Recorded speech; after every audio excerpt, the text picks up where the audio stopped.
వైసీపీకి political holiday ప్రకటించడం చాలా అవసరం. వాళ్ళు సరిదిద్దుకొని భవిష్యత్తులో ఒక 10-12 సంవత్సరాల తర్వాత తిరిగి వస్తే అప్పుడు మీరు ఆలోచించండి.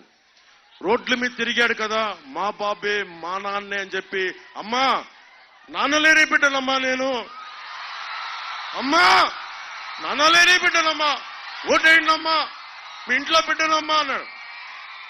ఇంట్లో బిడ్డ ఏం చేశాడు? పొలాలు తీసేసుకున్నాడు. ఇంట్లో బిడ్డ ఏం చేశాడు? మద్యపానాన్ని అందరికీ ఫ్రీగా సప్లై చేస్తున్నాడు. ఇంట్లో బిడ్డ ఏం చేశాడు? ఇసుక దొబ్బేస్తా ఉన్నాడు. ఇంట్లో బిడ్డ మీ అన్నో తమ్ముడు అయితే ఫీజు రీఎంబర్స్మెంట్ చేయాలి కదా, అది చేయడు. కానీ అమ్మా నాన్నలేని బిడ్డనమ్మా, ఏదన్నా అడుగు, అమ్మా నాన్నలేని బిడ్డనమ్మా.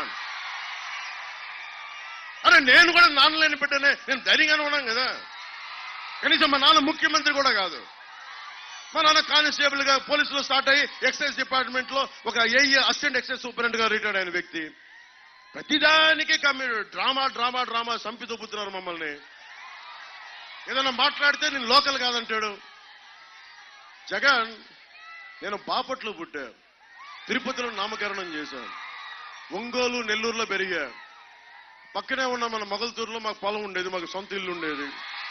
నీలాగా పాపం జగన్ వాళ్ళ తాతగారు చాలా గొప్ప వ్యక్తి.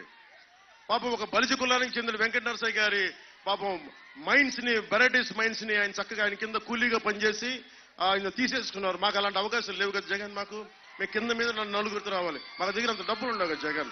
దోచేసే మైండ్లు మాకు లేవు కదా.